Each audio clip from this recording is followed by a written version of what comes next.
자, 요즘 코로나가 이제 점점 확산되는 전 세계 추세 가운데 소망의 이야기도 들려오기도 하고 또 염려, 걱정의 소식도 들려오기도 합니다. 그럼에도 불구하고 하나님 변함이 없으신 하나님이세요. 우리가 가보지 않는 길을 간다 할지라도 늘 주님이 동행하심을 믿고 오히려 자연이 조용히 있기를 바라면 그게 하나님의 뜻인 줄 알고 막 돌아다니는 분들도 혼자 있는 시간도 좀 가지셔야 합니다. 외롭게 있으라는 뜻이 아니라 고독할 줄도 아는, 혼자 그동안 생각하지 못했던 하나님의 은혜가 무엇이었는지, 나는 어떤 인생을 살았는지, 나는 도대체 어떤 상태인지를 스스로 묻고 살아가는 그런 믿음의 삶을 사는 저와 여러분 되시기를 바랍니다. 요즘 흔히 듣는 단어 가운데 메타버스라는 단어 들으시죠? 그보다 더 중요한 단어는 뭐냐면 메타인지라는 단어입니다. 여러분 이제 영상으로 보고 있는 이분은 캘리포니아 지역에 있는 대학에서 한국인이에요. 리사 손이라는 교수인데 메타인지라는 학습법을 강의를 하고 있고, 또 한국에도 지금 이분의 강의가 책으로 혹은 또 영상을 통해서 전달이 되고 있습니다. 1980년 이후에 그동안 물론 이제 학습 방법에 대한 그 연구를 교육학자들이 많이 해왔습니다. 그 중에 최근에 들어서 가장 탁월한 방법이라고 알려져 있는 메타인지 학습법, 이게 1980년 이후에 나왔거든요. 이게 뭐냐면 메타라는 단어가 초월한, 좀 더 뛰어난, 더 높은 이런 뜻이에요. 여러분, 인지란 것은 어떤 사실을 인정하고 받아들이는 모든 그 정신적인 과정, 활동을 말하는 거거든요. 그러니까 이 메타인지란 말은 다른 말이 아니라 내가 무엇을 알고 또 무엇을 모르는지를 파악하는 인지 능력이에요. 이게 왜 그렇게 중요하냐면 사람들이요, 잘 모르면서도 안다 생각하고 지나가는 경우들이 대부분이에요. 그래서 모르는지, 자기가 얼마나 모르는지도 모르고 자기가 얼마나 또 알고 있는지도 잘 모르는, 그냥 대충 살아가는 사람들이 일반적입니다. 그런데 여러분, 메타인지를 가진 사람은 10명 중에 한 사람 정도라 그러거든요. 이런 사람들이 앞으로 21세기에는 세상을 이끌어가는 지도자가 될 거라고 생각해요. 메타인지 그게 뭐 그리 중요하냐 이렇게 생각할 수 있는데, 여러분 이미 오래전부터 그 메타인지란 단어를 사용하지 않았을 뿐이지 많은 사람들이 자기가 뭘 알고 있는지, 뭘 모르고 있는지, 자기는 누군지에 대한 이런 질문은 계속 해왔습니다. 여러분 잘 아는 소크라테스가 뭐라 그랬죠? 내 자신 알아. 그러니까 소크라테스 다 이야기 알잖아요. 메타인지에서 나온 질문이에요. 너 자신을 알아라. 여러분, 우리 공자 선생님도 뭐라고 말씀하시냐면 부지지지다. 그러니까 무슨 말이냐면 모른다는 것을 스스로 아는 것이 참으로 아는 것이 시작된다, 이렇게 가르친 거예요.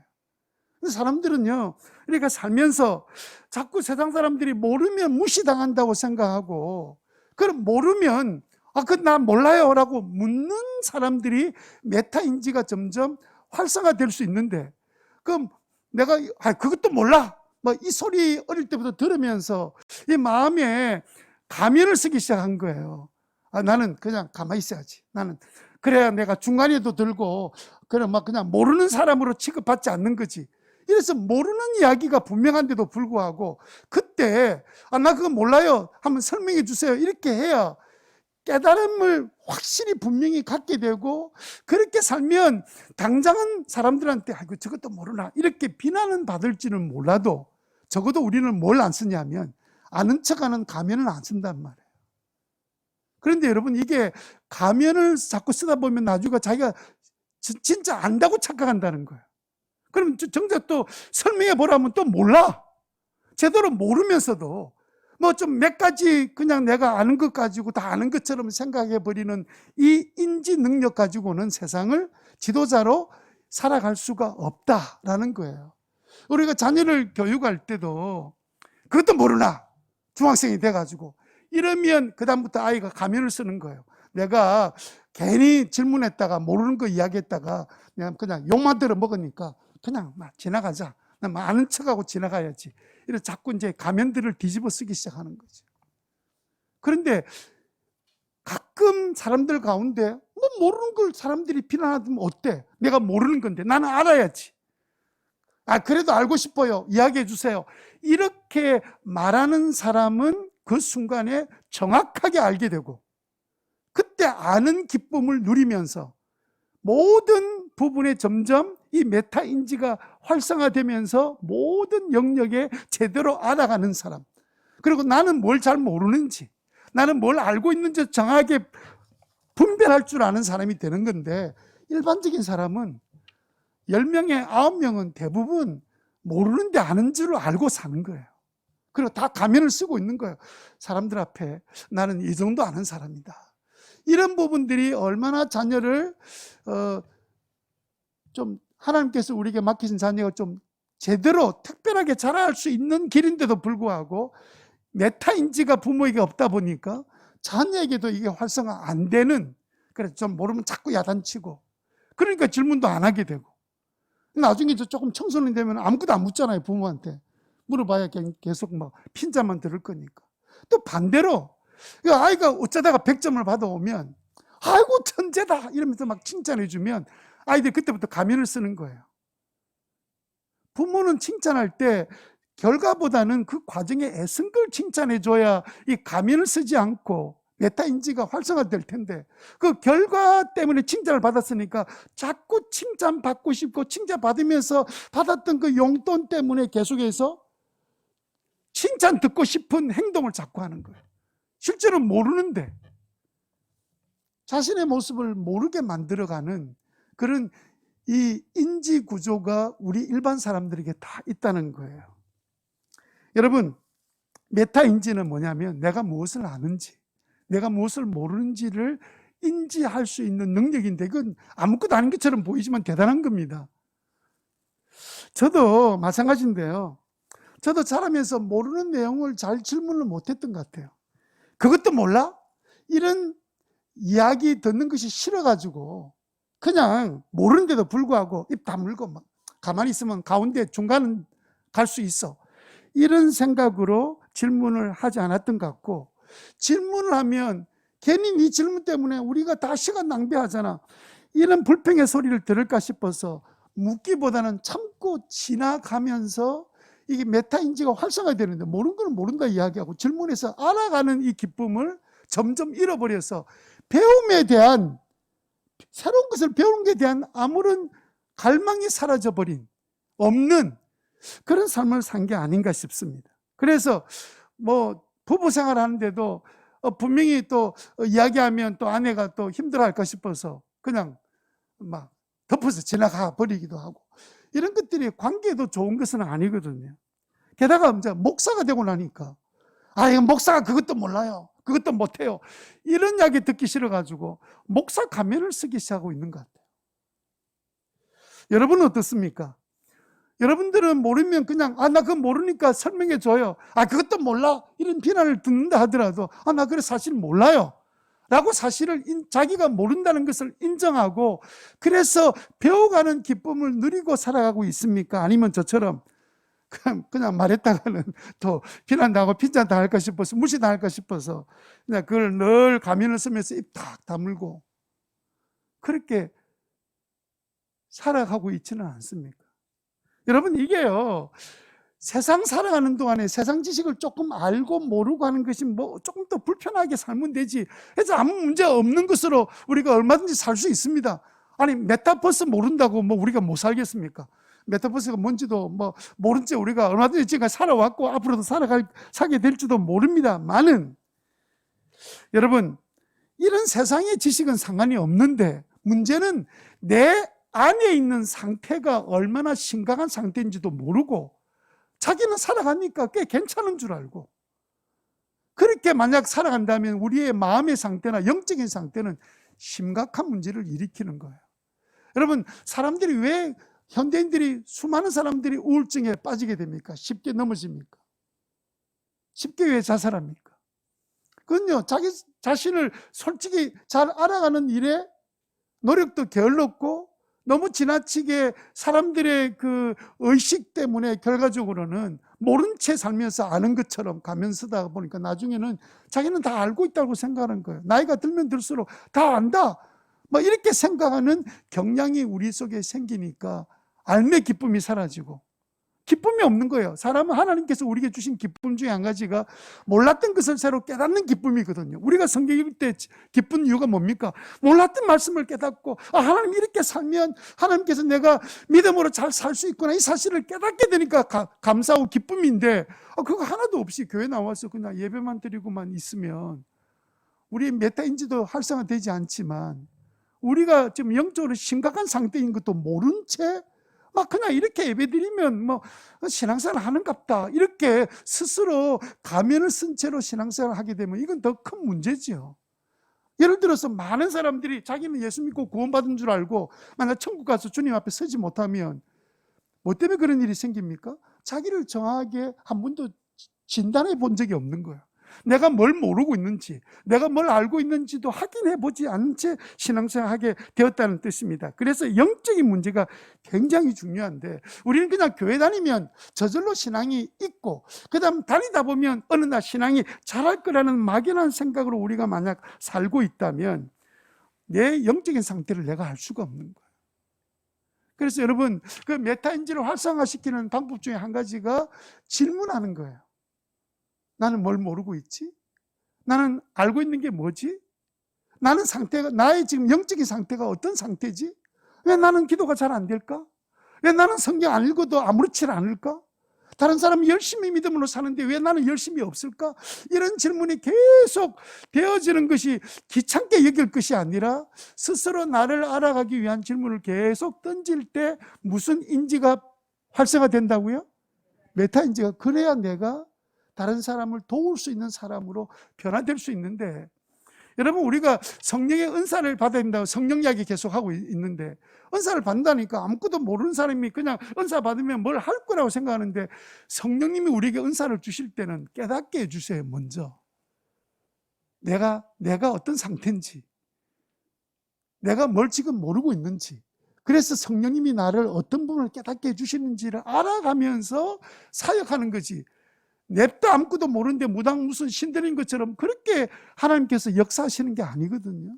그래서 우리에게는 하나님께서 깨닫는 기쁨을 주시고 아는 즐거움을 우리에게 주셨다는 사실을 우리가 잘 기억해야 합니다. 만약에 우리가 교회를 다니는데 자기 영적인 상태가 심각한 줄도 모르고 그냥 신앙생활 하면 어떻게 되겠습니까? 신앙의 알매 기쁨도 없고 봉사의 즐거움도 없고 또 성령이 오신 것은 우리의 삶을 변화시키기 위해서 오셨는데 아무런 변화의 즐거움도 느끼지 못한 채 그냥 여러 가지 가면을 계속 쓴 채로 신앙생활을 한다면 어떻게 되겠어요? 그래서 여러분 항상 물으셔야 돼요. 우리가 예배를 일주일에 한 번씩 이렇게 주일날 모여서 예배 드릴 때마다 말씀을 들을 때마다 나는 이 말씀 제대로 알고 있나? 이게 내 삶에 어떤 영향을 줄지, 또 나는 어떻게 변화되고 있는지 계속 자신에게 묻는 시간에 말씀을 들을 때 나는 이렇게 왜 못 살았을까? 어떻게 하면 살 수 있을까? 계속 내가 뭘 모르고 있는지, 내가 뭘 잘못하는지에 대한 질문하는 것은 메타인지가 활성화되면서 내가 나중에는 제대로 된 삶을 살 뿐만 아니라 다른 사람을 잘 도울 수 있는 사람이 되기 때문에 세상에서도 교육학자들이 메타인지가 높은 사람이 앞으로 지도자가 되겠다, 이런 이야기를 그냥 근거도 없이 이야기하는 게 아니란 말이에요. 제가 말씀드렸던 것처럼 여러분들이 말씀을 듣다가 잘 모르면 메모라도 해놨다가 쫓아서 묻고 이런 것이 자기를 위해서는 도움이 되는데 아따 뭐 이렇게 귀찮게 뭘 질문하고 뭐 모르는 걸 다 내 들통도 다 나고 뭐 이래야 살아야 되겠나, 이런 생각하면 아는 척하고 살면서 모르는 삶을 사는, 그래서 오직했으면 네 자신을 알아라 이런 말이 나왔겠습니까? 그런데 여러분 우리 신자들은요 세상 사람보다 메타인지가 높은 편입니다. 왜냐하면 우리는 매주마다 말씀을 들으면서 내 존재가 어떤 존재인지를 깨달아 가잖아요. 예? 아, 내가 죄인이구나. 내가 하나님의 사랑을, 은혜를, 선물을 이런 걸 받았구나. 하나님의 약속을 받았구나. 이걸 날마다 배워가기 때문에 아, 나 이거 몰랐네.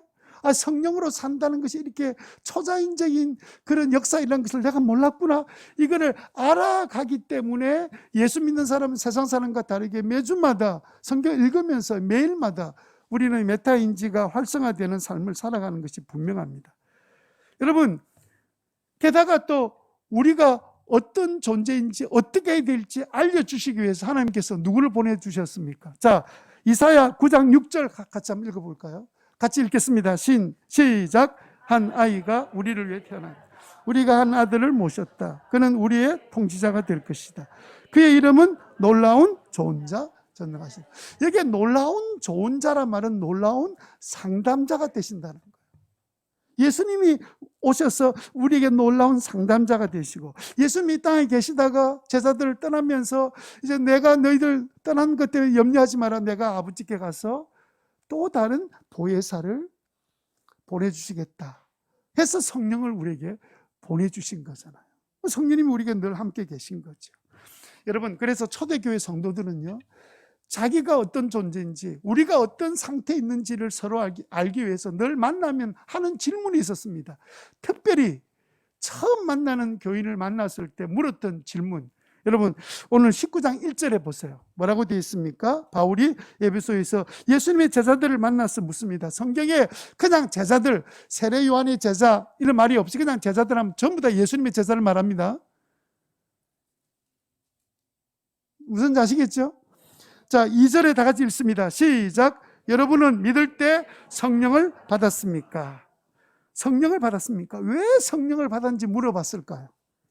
여러분, 이 질문, 만났을 때 제일 첫 번째 질문을 했다는 것은 그게 얼마나 중요한지를 그 당시에 바울이 알고 있었고 교인들도 알았기 때문에 그 상대방의 상태를 알기 위해서 물었던 거예요. 당신은 성령의 세례를 받았습니까?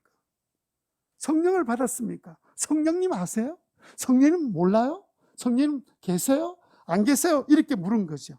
여러분, 오늘날 우리가 교회에 새로운 신자들이 오면 교회마다 주로 어떤 질문하는 줄 아세요? 언제 세례 받았습니까? 이게 성령 세례 말하는 게 아닙니다. 언제 물 세례 받았냐는 물어봅니다. 세례 받았죠? 교회는 언제부터 다니기 시작했습니까? 교회에서 무슨 봉사를 했습니까? 직분은 또 뭡니까? 이렇게만 질문해요. 여러분들이 교회를, 새로운 교회를 다니보신 지 몇 분이 되시는지 모르겠지만 성령 세례 받았습니까? 성령을 받으셨습니까? 그런 질문을 받은 분은 한 분도 안 계신지도 모르겠습니다. 혹시 그런 분 계신지 모르겠어요. 대부분 묻지 않습니다. 저도 그랬으니까요. 저도 이렇게 묻지 않고, 근데 오늘 본문을 보다 보니까 아, 묻지 않구나. 묻지 않고 있구나. 물론 이제 저희 교회는 이제 예수 영접 모임 처음 들어오면 이제 세가족 목장이 들어오면 예수 영접 모임을 지금까지 교회가 생겨서 계속 해왔습니다. 누군가 교회 오면 예수 영접 모임이 뭡니까? 예수님을 진짜 영접했으면 성령을 선물로 받기 때문에 확인할 수 있고, 예수 영접 모임을 참석했다고 다 예수 영접하는 게 아닙니다.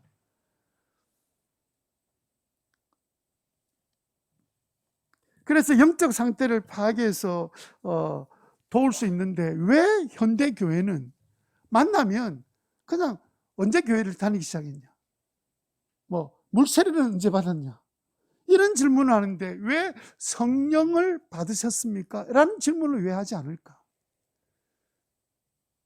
오늘 본문은요, 왜 우리가 성령을 받으셨습니까? 라고 물어야 될 그 이유를 설명해 주고 있습니다. 그걸로 끝나는 게 아니라 그럼 어떻게 성령을 받을 수 있나요? 그 비결도 설명하고 있습니다. 더 나아가서 실제로 성령을 체험할 수 있도록 돕고 있는 교회 모습을 우리에게 보여주면서 어떻게, 왜 이렇게 제일 중요하게, 아니 새로운 사람, 믿는 사람을 만났는데 제일 예수 믿는 제자들인데도 불구하고 만나자마자 첫 번째 질문이 성령을 받았습니까? 이렇게 물었던 것, 이것은요, 성령 받기 전과 받고 난 다음에 완전히 달라지는 삶을 살기 때문에 물었던 거예요. 여러분 오늘 본문 18장 24절 읽지 않았습니다만 그 본문에 보면 제가 지난주 교회 알림방에다가 본문을 미리 좀 읽어오라고 말씀을 드렸는데 앞으로도 금요일쯤 되면 주일 본문을 읽으라고 미리 주시면 그 사명을 갖고 읽을 필요는 없지만 그냥 읽으면 됩니다. 그거 가지고 뭐 사명을 가지고 안 읽으면 우리 목사님한테 야단 맞을 거야 뭐 이러면서 읽겠습니까? 이번 주일에 무슨 설교하시려고 이 본문이지? 내가 좀 알았으면 좋겠다 이렇게 생각하고 성경 읽으면 메타인지가 활성화돼요. 그래 여러분들 그냥 모든 일에 질문하고 그리고 그게 대해서 그냥 편하게 즐기며 살면 그럼 나중에는 우리가 굉장히 좀 이상한 사람 돼버려요. 가면을 쓰고 사는 사람 돼버립니다. 근데 그게 보면 등장한 인물이 그 아볼로라는 사람인데 성경에 능통했다. 얼마나 예수님에 대해서 정확히 잘 가르쳤는지 성경에 잘 가르쳤다 그렇게 말하고요. 열정적인 사람입니다. 그리고 또 말도 또 잘해요. 얼마나 부럽습니까? 제가 볼 때는 아씨들이 말을 잘하는구나. 목소리는 또 황보준 형제처럼 목소리도 굉장히 좋았던 것 같아요. 그런데 사역의 열매가 없어요. 그러니까 이 이야기 하기 전에는 사역의 열매가 있었다는 말이 없는데 그 이후에는 계속 아볼로 이야기하면 사역 열매에 대한 이야기하고 있거든요. 그러니까 브리스가와 아굴라가 그를 데려다가 조용히 앉혀놓고 설명을 좀 해준 거예요. 그게 성경에 보니까 하나님의 도를 더 자세히 설명해 주었다. 왜냐하면 아볼로는 그 예수님 믿고 이게 세례를 받았지만 요한의 세례밖에 받은 게 없고 게다가 성령이 오셨다는 것도 모르고 예수 믿고 있는 거예요. 구원받은 사람은 맞습니다. 그래서 이 브리스가와 아굴라 부부가 데려다가 하나님의 도를 자세히 설명했습니다. 예수님 십자가 부활하시는 것 이제 믿으니까 그건 참 감사한 일이고 그리고 나서 약속한 대로 성령이 오셔서 지금 곳곳마다 예수 믿는 사람에게 성령이 임해서 놀라운 초자연적 역사가 일어나고 있고 한국에 하면 부산에 신호교회가 있는데 그 교회에서도 지금 뭐 초자연적 역사하는 삶에 대한 설교도 하고 있습니다. 하여튼 이렇게 자세히 설명을 해 줬는데 그 이후에 아볼로가 확 바뀌어져 버렸습니다. 아가야라는 교회에 가게 되었는데 이미 거기에는 하나님의 은혜, 성령 은혜를 받은 사람들이 많이 있었습니다. 그런데 그가 가서 성경에 보니까 큰 도움을 주었다. 아니 성령의 은혜를 입은 사람한테 성령을 받지 못한 사람이 무슨 큰 은혜를 줘요? 예? 걱정거리만 주지. 근데 그가 성경을 능통에 잘 알고 있는 데다가 성령을 받아 놓으니까 남이 따를 수 없는 특별한 은혜로 가서 복음을 전하니까 이미 성령 은혜를 받은 사람에게 큰 도움을 받은 거예요. 왜? 자기들은 성령을 받았는데 성경을 잘 모르고 있는데 성경에 능통한 사람이 성령의 은혜를 받고 설명해 주니까 너무 기쁜 거예요. 게다가 고린도 교회 가서 사역할 때는 베드로와 바울과 준하는 지도자로 사람들이 따랐습니다. 그래서 좋지 않은 경우입니다마는 니는 베드로 파냐, 니는 바울 파냐, 너는 아볼로 파냐 이렇게 말할 정도로 지도자의 위치로 완전히 사람이 달라져 버린 거예요. 언제요? 성령이 오신 이후에 그 은혜를 받고 난 다음에. 그래서 바울이 처음 만난 예수 믿는 제자들을 만났을 때 첫 질문이 어디서 왔어요? 결혼했어요? 애들은 잘 큽니까? 이런 거 질문하지 않고 성령은 받았습니까? 라고 물었던 거예요. 왜냐하면 그것이 우리 신앙생활의 가장 중요한 주제고 질문이기 때문입니다. 우리 중에 혹시 아볼로와 같이 예수는 믿는데 뭔가 좀 부족한 상태, 교회 생활하는데 잘 하려고 하는데 기쁨이 없거나 봉사하는데 또 그 결과가 잘 없거나 이웃을 사랑하고 싶은데 대인관계가 뭔가 자꾸 삐그덕거리거나 핍박에 대한 용기와 그 다음에 구원에 대한 확신을 분명히 더 가지고 날마다 찬송하며 살고 싶은데 어떨 때는 그것이 희미해지는 분이 계신다면 성령이 내 마음에 계시지 않기 때문이 아닌가라고 스스로 물어보고 그렇다면 오늘 말씀을 통해서 성령 충만한 은혜를 체험하는 그런 놀라운 역사가 일어나게 되기를 주님 이름으로 축원합니다. 우리가 예수를 믿는다고 하는데, 세례도 받았는데 성령 충만하지 않으면, 성령을 받지 않으면 어떻게 될까요? 첫 번째, 완고한 마음의 상태로 살아야 됩니다. 이 완고하다는 말은 뭐냐면 그냥 자기 고집대로 살아간다는 거예요. 옹고집이라는 말이 있잖아요. 그냥 말씀을 들어도 그냥 자기 고집대로 또 판단하고 생각해서 사니까, 그 성경에 보니까 말씀을 들어도 믿지 않으려고 하니까 마음이 굳어져서 지금 완고한 마음이 됐다, 이렇게 설명하고 있습니다. 왜 성령을 받지 않으면, 성령이 우리 안에 역사하지 않고 충만하지 않으면 우리는 자꾸 왜 완고해지는 사람이 될까요? 우리는 성령 오시기 전에, 예수 믿기 전에 우리는 어떻게 살았냐면요, 이렇게 살았습니다. 로마서 8장 5절에 보니까 육신을 따라 사는 사람은 육신에 속한 것을 우리는 옛날에 예수 믿기 전에 육신만 생각했죠. 그런데 우리가 예수 믿고 성령 받고 난 다음에는 성령을 따라 사는 사람은 뭘 생각해요? 성령에 속한 것을 생각하는 거죠. 생각이 달라지는 거예요. 게다가 유다서 1장 19절에 보면 성령을 받지 않은 사람은 어떻게 산다고요?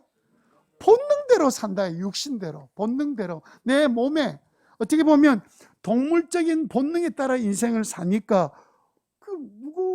하나님 말씀인데 듣겠어요? 옳은 이야기라고 듣겠습니까? 싫어하죠. 본능은 싫어하잖아요. 자기 자존심을 상하게 만드니까. 그러면 우리가 예수 믿는다고 하는데 성령 충만하지 못하고, 이미 예수 믿을 때 성령의 은혜를 맛보았지만 충만하지 못한 상태에 살아가는 이유가 두 가지 있습니다. 첫 번째 근원적인 이유는 예수님을 제대로 영접하지 않았기 때문에. 어떤 분은요, 교회 다니고 세례 받았습니다. 사람들이 볼 때 저분 우리 교회 교인이야 라고 다 알고 있습니다. 종교조사하면 기독교라고 다 써요.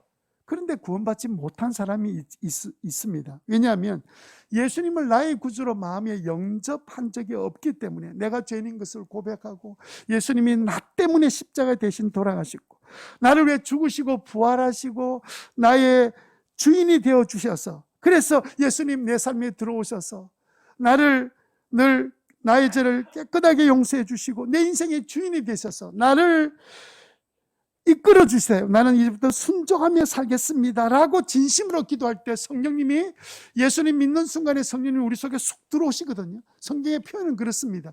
우리 안에 들어오셔서 우리 안에 역사하시는 거죠. 그때부터 하나님의 자녀가 되고 성령을 선물로 받아서 성령을 모시고 살아가는 삶을 살게 되는데, 그게 예수님을 제대로 믿을 때 생기는 일이거든요.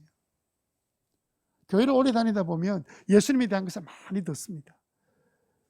저처럼 몇 대째 이게 믿는 가정에 자라 있는 경우에는 어릴 때부터 너무 많이 듣고 살다 보니까 다 알고 있다고 생각하고 내가 그 사람이라고 착각해요. 가면을 쓰고 살아가는 경우들이 많습니다. 이제 그래서 믿는 가정에 자란 사람들이 늘 해야 될 것 중에 한 가지가 뭐냐면, 나는 진짜 교인인가? 난 정말 성령 받았는가? 자기한테 물으셔야 돼요. 우리 집안이 그랬으니까 그런 거야. 4대째 예수 믿으니까 별의별 살인데, 우리 이제 애가 진짜 6대째입니다. 우리 이제 손녀가 왔잖아요. 보니까 6대째나 돼. 6대째면 몇 년 예수 믿은 거예요. 그럼 그게 저절로 되는 거 아니잖아요. 7대째쯤 되면 이제는 무조건 태어나면 저절로 예수 믿는 사람 된다. 이런 게 있으면 얼마나 좋겠습니까? 유대인들은 그렇게 생각했거든요. 근데 우리는 그렇지 않잖아요. 그래서 여러분, 분명히 우리가 예수님을 딱 믿을 때 성령 우리 안에 들어오셔서 하나님의 자녀가 되고, 그때부터 초자연적인 성령의 역사가 기대되는 삶을 우리가 살게 되는 거예요. 근데 내가 초자연적인 역사에 대한 기대가 별로 없어. 성령의 도우심에 대한 기도도 잘 못했어. 그러면 내가 한 번쯤은 그래, 나는 분명히 예수 믿는 사람이야. 그러면 두 번째 이유입니다. 그것은 성령의 사역을 모르고 있기 때문에 그래요. 성령이 오셨다는 것은 내가 지적으로 들어서 압니다. 찬송도, 성령에 대한 찬송도 압니다.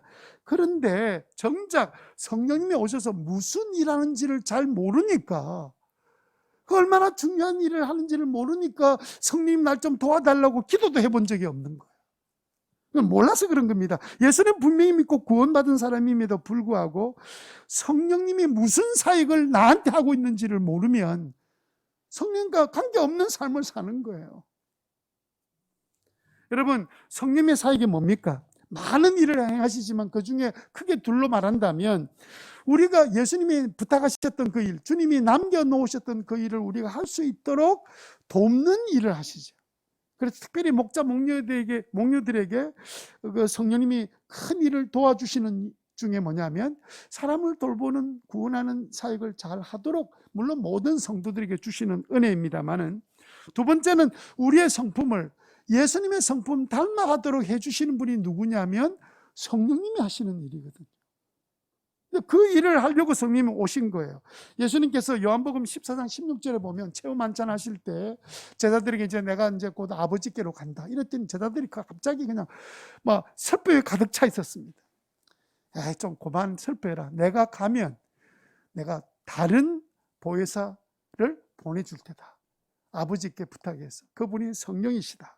그리고 그분은 너희들을 떠나지 않고 항상 어디를 가든지 함께 있을 테고, 그리고 너희들을 영원토록 함께 있으면서 너희들의 보혜사, 너희들을 인도하고 보호하고 그리고 변호해주고 너희들 마음속에 말씀을 깨닫게 해주는 모든 사역, 게다가 너희들의 성품을 예수님 닮아가는, 나를 닮아가는 사람으로 만들어줄 뿐만 아니라 능력이 부족할 때마다 능력 주셔서 주의 사역을 잘 할 수 있도록 도와주실 것이다 라고 말씀해 주셨어요.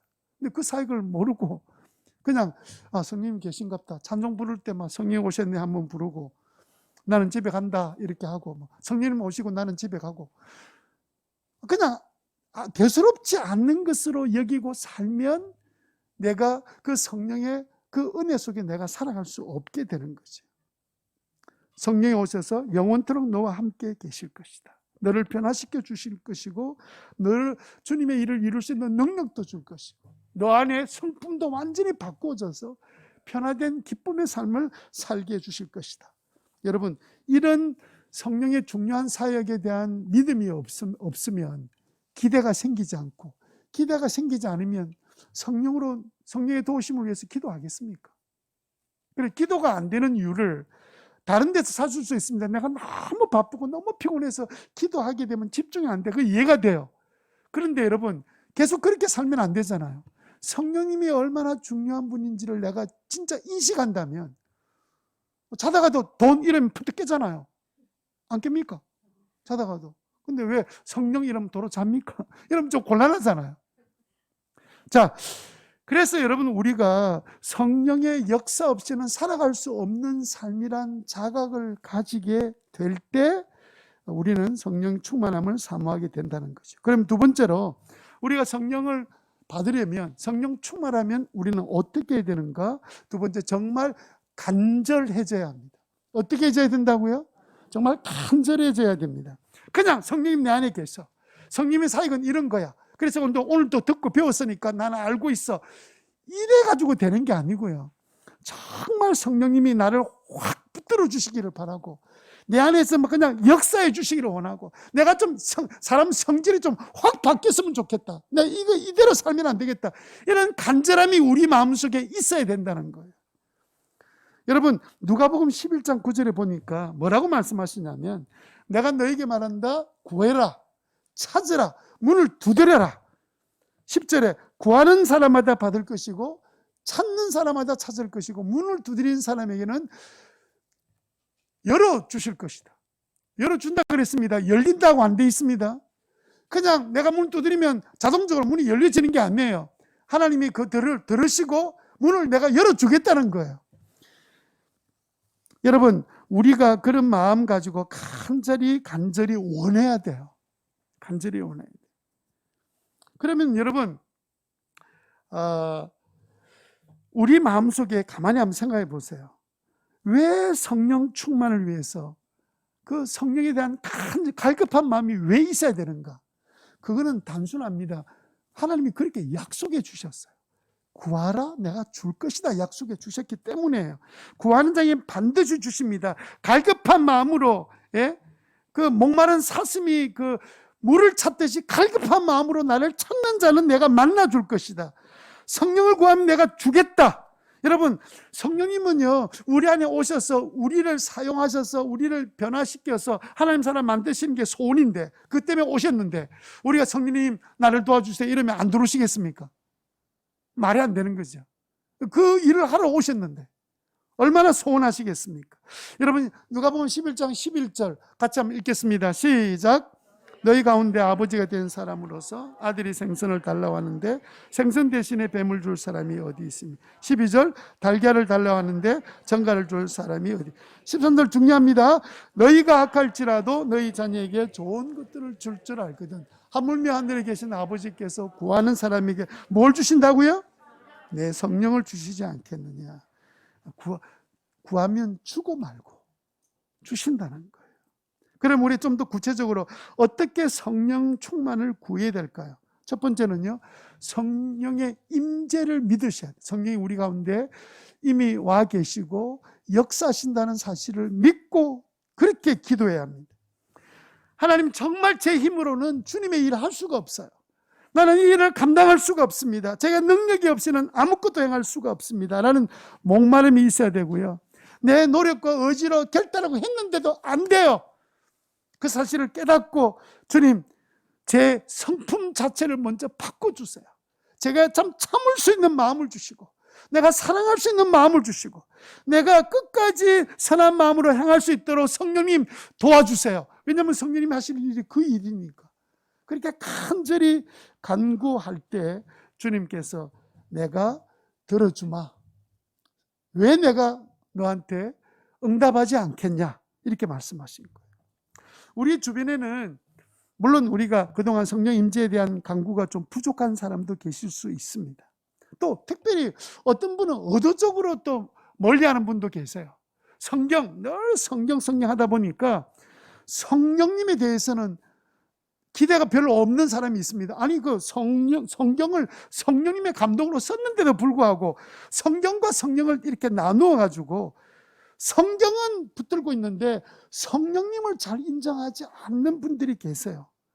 그냥 성령님은 말씀 이해하는데 도우시는 분이야. 그 정도로 생각하고 그보다 훨씬 더 큰 일, 내 인생 자체를 나를 완전히 뒤집어 놓고 바꿔 놓을 수 있는 분이라는 사실을 우리가 좀 알고 초자연적인 능력으로 나를 도우신다는 사실을 기대하고 알고 믿어야 되는데 그렇지 않게 그냥 계시면 좋고 없어도 상관없는 그렇게 우리가 의식하고 살았다면 우리는 좀 간절한 마음으로 믿음으로 성령님이 임재하셔서 강하게 임재해 주셔서 역사하실 것을 믿고 기도하는 저와 여러분 되시기를 바랍니다. 두 번째는요, 성령의 방법을 의존해야 합니다. 성령의 방법에 의존한다. 시작. 이게 무슨 말이냐면 성령님이 우리가 기도하면 성령님 우리에게 오시잖아요. 오실 때 성령님이 사람마다 다 다르기 때문에 다른 방식으로 성령이 우리 가운데 임재하세요. 어떤 분은요, 예수 딱 믿고 성령 받을 때 막 그냥 전기가 오듯이 찌릿하게 느끼는 분도 계시고요. 그냥 성령일 때 보통 우리가 사도행전처럼 방언을 하는 사람도 있고요. 사람마다 다 다르거든요. 하나님은 자유롭게 하나님 마음대로 하시는데 어떤 분은 성령 충만하면 성령 받으면 무조건 방언해야 돼. 그것도 문제고, 어떤 분은 나는 방언 안 할 거예요. 믿음을 살아도 나는 그런 거 못 하겠어요. 그렇게 하는 것도 문제예요. 왜냐하면 하나님이 하시는 일을 자기가 제안하는 거잖아. 성령님이 하시는 일을 어떻게 하실지 모르잖아요. 성령님이 하나님이신데 내 마음이 뜨거워지든지 하나님께서 나에게 어떤 현상을 보여주시든지 그렇게 하시는 일에 대해서 받아들이면 되는데 꼭 방언해야 되고 꼭 기도를 어떻게 해야 되고, 그건 성령님을 내가 제안하는 거예요. 또 이제 그러면 성령님의 현상에 대한 설명하면 요즘은 그런 일이 어디 있노? 말도 안 된다. 이런 생각도 틀린 생각이에요. 성령님을 제안하는 생각이. 그분이 하시는 일을 우리가 뭐라고 이래라 저래라 판단하겠어요. 하나님은요, 아주 감성적인 사람에게는 감성적으로 다가오시고요. 아주 그 의지적인 사람한테는 덤덤하게 다가오세요. 남자와 여자에 대하는 게 좀 다른 것 같아요. 저도 후자에 가까운데 뭐 짜릿한 뭐 간증거리가 있는 것은 아닙니다. 뭐 어떤 목사님은 이렇게 손을 얹고 안수기도 하면 막 손이 찌릿찌릿해진다는데 앞으로 저는 뭐 전기 충전기를 갖고 다니야 돼. 나는 그런 게 한 번도 없어요. 하나님께서 우리를 사용하고 행하실 때, 성령으로 행하실 때 다 다르다 하는 것을 인정하고 받아들이고 그분께 맡겨드려야 돼요. 오직 우리가 추구할 것은 성령의 은사를 구하는 게 아니라 성령님을 구해야 돼요. 예? 자꾸 성령의 은사, 어떤 사람도 성령의 능력, 빈야도 운동하듯이 성령의 능력 막 이렇게 빠져 있는 사람이 있는데 그거는 이제 옳은 태도 아닙니다. 우리가 추구하는 것은 인격적인 성령님을 구하는 거예요. 성령님 저를 지배해 주시고 저를 붙들어 주시고 저를 사용해 주시고 저를 성령님으로 충만하게 해주세요. 이래야지. 그 성령님이 주시는 거 붙들고 막 실험하는 분위기가 있어요. 그게 나중에 좀 이상한 데로 가버리는 거예요. 세 번째는요, 성령의 인도에 순종해야 합니다. 성령의 인도에 순종한다. 시작. 예를 들어 성령님이 우리에게 은사를 주셔요. 사람마다 은사가 다 다르거든요. 그런데 사용 안 하면 하나님은 그때 필요해서 성령 은사를 주셨는데 자신이 아니라 교회의 필요를 위해서 이렇게 주셨는데 사용하지 않는다면 그러면 좀 이상하잖아요. 말씀의 은사를 주셨으면 가르치는 일을 잘해야 돼요. 혹시 또 치유의 은사를 주셨으면 아픈 자들이 있으면 쫓아가서 먼저 어쨌든 기도하고, 예? 하나님께서는 뭔가를 필요를 보시고 은사를 주신 거거든요. 그걸 주신 걸 사용하지 않으면 은사가 필요 없잖아요. 그래서 여러분 우리는 성령의 인도하심에 순종할 마음을 갖고 계셔야 돼요. 그래서 여러분들이 주님 난 쓰임 받아야 되겠다. 그래서 내가 주님 말씀하시면 순종하겠습니다. 이런 마음이 없으면 성령 충만 구하지 마세요. 순종할 마음이 없는데 자꾸 성령의 은사와 성령의 능력을 구하니까 악한 영이 역사하는 거예요. 그래서 은사는 많이 받은 사람, 저는 이전 교회부터 은사 기도 많이 하고 은사는 많이 받았는데 보니까 성령 충만한 게 아니라 성질 충만해. 예? 아니 진짜 미안합니다. 제가 전에 있었던 교회가 이제 교인들이 많다 보니까 별의별 사람이 다 있는데 별것 다 해요. 은사가 있다고 다 하는데 성질은 얼마나 충만한지. 그건 성령 충만이 아니거든요. 차라리 재미없더라도 가만히 있는 게 낫습니다. 괜히 성령의 능력을 구하고 은사를 구하고 이러지 말고 성령의 열매를 맺으려면 우리의 인격적인 변화를 일으키려면 성령이 주시는 대로 그 감정에도 우리가 잘 순응을 해야 됩니다. 물론 저도 감정 표현이 좀 약해요. 아내를 사랑한다 이런 표현을 잘 못해요. 가끔은 하지만 잘 안 돼요. 남자들은 좀 이게 잘 안 되잖아요. 어색해가지고 잘 못하잖아요. 감정 표현하는 것을 굉장히 두려워합니다. 그런데 성령이 우리 가운데 오셔서 역사하실 때 우리의 감정을 건드리실 때 그때는 자꾸 이 감정적인 것을 거부해버리면 성령 충만하기 굉장히 어렵습니다. 그래서 오히려 훨씬 성경의 내용을 좀 잘 이렇게 돌아보면 갈라디아서 5장 22절 23절에 보면 성령의 열매가 뭡니까?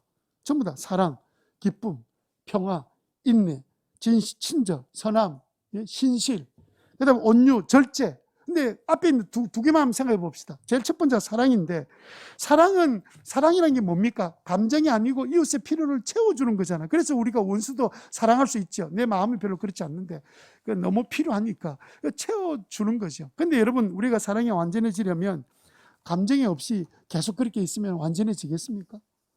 아니죠. 감정이 와야 되는 거죠. 두 번째가 기쁨이잖아요. 기쁨 자체가 감정 아닙니까? 예? 찬송할 때 막 너무 좋아서 그냥 눈물 흘리고 찬송하고 그게 당연한 일이잖아. 왜냐하면 성령의 열매를 가만히 보면 전부 다 감성적인 부분들이 많이 언급되고 있단 말이에요. 그래서 우리가 어느 날 하나님이 날 사랑하시는구나 이건 내가 느껴지는 거잖아요. 근데 그런 느낌이 없지 하나님 사랑을 내가 어떻게 알아요? 여러분들은 그냥 하나님 사랑하신다 이러면 저절로 막 머리에 깨달아가지고 막 그냥 메타 인지가 돌아가고 막 이렇습니까? 그러니까 여러분 우리가 하나님께서 우리의 감성을 통해서 말씀해 주시는 거죠. 그래서 여러분 어떨 때 주님께서 나를 사랑하시는구나 이런 마음이 들어오면 그건 그대로 받아들이고 손을 들어 찬양하고 눈물이 나면 울기도 하고. 근데 남자들이 이거 잘 못하는 거예요. 울면 안 돼! 자네 자식이 울기는 왜 울어? 이렇게 훈련이 되놓으니까 성령님의 감동으로 우리가 눈물이 나도 안 난 것처럼 다 이래 참고, 왜 이래 내가 이러면서 성령의 감동을 왜 이래 이러면서 내가 막아버리는 그런 경우도 막 생기고 막. 물론 제가 이렇게 이야기해서 여러분들의 감성을 건드리려고 하는 것은 아닙니다. 성령님이 우리에게 슬픔을 주시면 울기도 하고, 기쁨을 주시면 손뼉치고 막 기뻐 춤을 추기도 하고, 예? 주님 주시는 대로 순종해야 되죠. 그래서 여러분, 우리가 수요일 저녁이나 새벽기도 때 찬양을 틀어놓는 것은 막 울고 싶으면 울고, 막 큰 소리 기도하고 싶으면 기도하고, 좀 주님 앞에 나의 성령이 이끄시는 대로 내가 순종하는 삶을 살게 하려고 하는 거죠. 자, 제가 이제 이렇게 돌아보니까 간절함이 우리에게 정말 필요한데, 제가 그래도 은혜를 받았던 때를 가만히 돌이켜보면 그때 주로 간절히 기도했던 때였습니다. 제가 청소년 때 은혜 받을 때 뭐 주로 막 그냥 매주에 한 번씩 산기도 가거나 철학기도 하거나, 또 그 이제 교회가 힘들 때 1년 동안 엎드려서 그냥 교회 안에서 막 고난 가운데 계속 엎드려 있을 때, 그때가 가장 환경은 어려운데 내 안의 속은 너무 평화로운 그런 시기였던 것 같아요. 그래서 제가 청년 때 군 제대하자마자 기도원에 무적산 기도원에 올라가서 3일 동안 금식하면서 기도했던 것이, 내가 군대 생활을 정리하고 사회생활을 시작할 때 내가 기도하며 시작해야 되겠다. 유학을 갔다 오고 난 다음에도 기도원에서 3일 동안 기도하면서 하나님께서 어떻게 인도하실지 그런 기대하는 마음이 있었던 거예요. 저는 뭐 금식을 오래 잘 못합니다만은 이제 그렇게 막 했던 때가 그래도 성령님이 인도하시는 게 정확했고, 돌아보면 그때 하나님께서 은혜를 주셨구나, 그 사실을 깨닫게 돼요. 여러분, 정말 성령에 붙들려 살고 싶으면 우선 한 달에 한 번이라도 밤중에 나와서 주님 앞에 수요일 저녁이든 금요일 저녁이든 모여서 철학 기도라도 시작하셔야 돼요.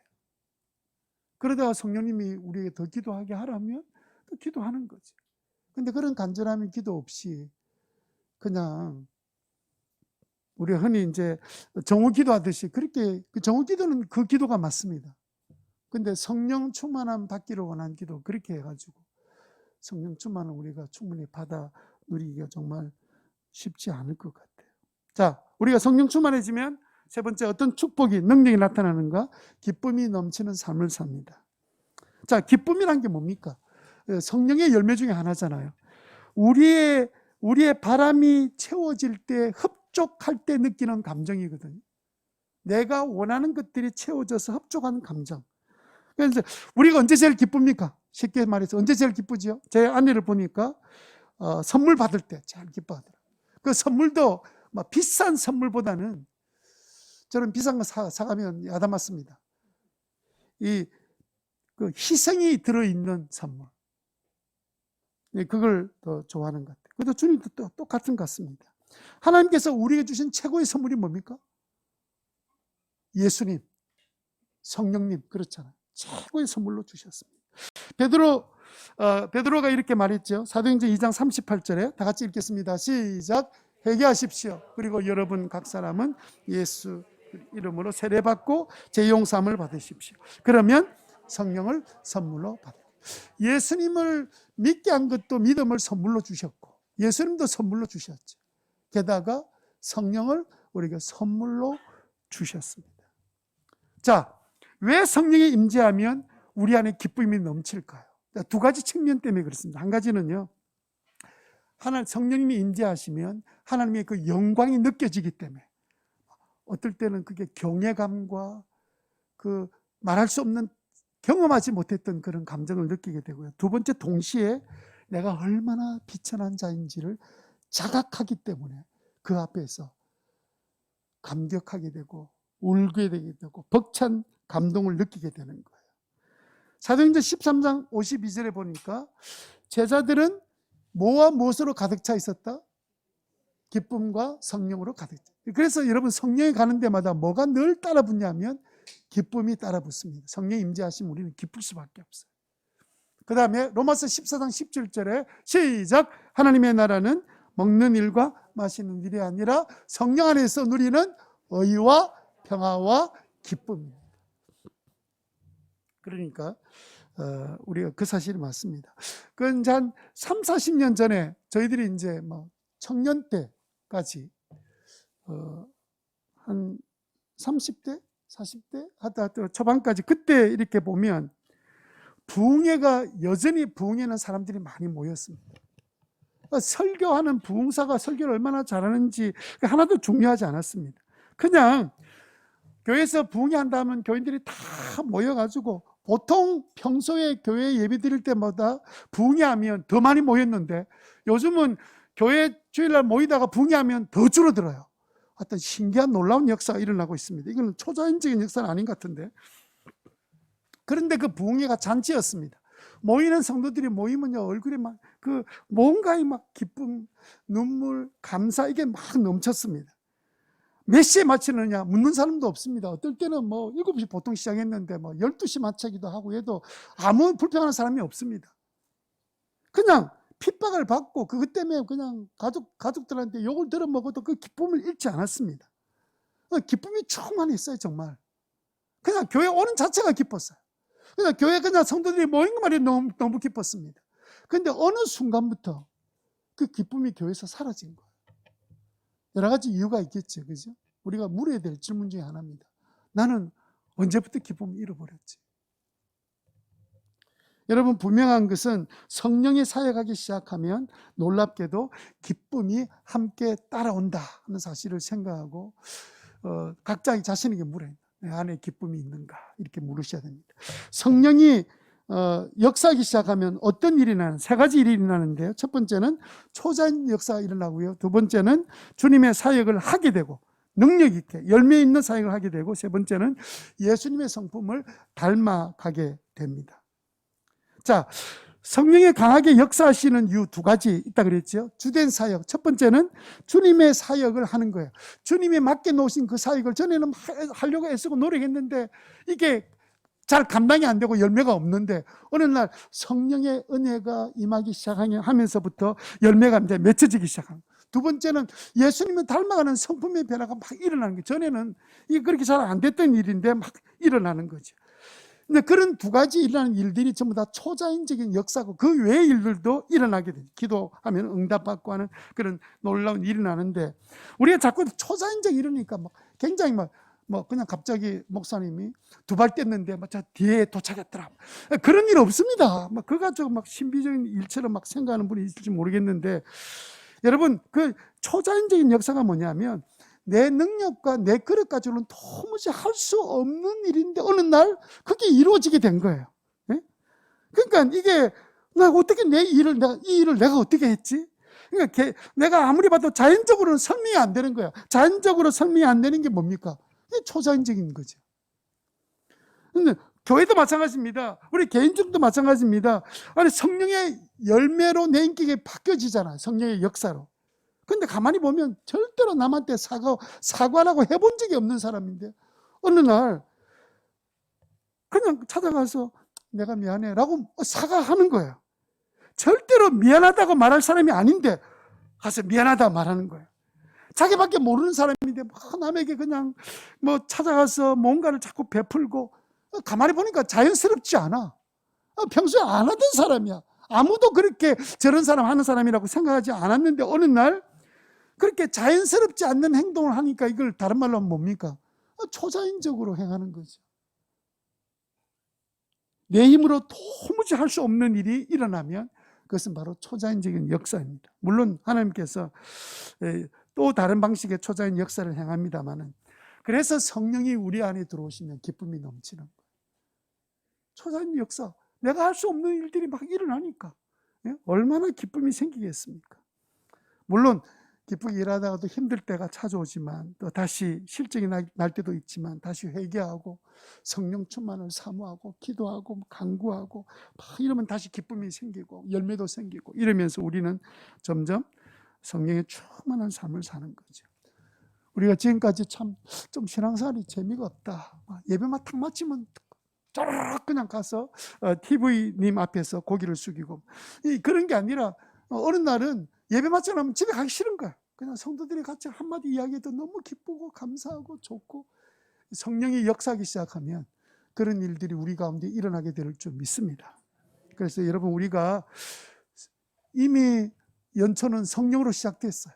그래서 우리 안에 성령의 역사 일어나게 되도록, 수요일날 지난 명절 지나고 수요일날도 이제 저녁에 나오셔서 함께 성도들이 기도했는데, 수요일날 저녁에 그냥 일이 많고 막 힘들어서 자기 일들이 있어서 못 나오는 거는 그런 충분히 100% 이해하고도 남죠.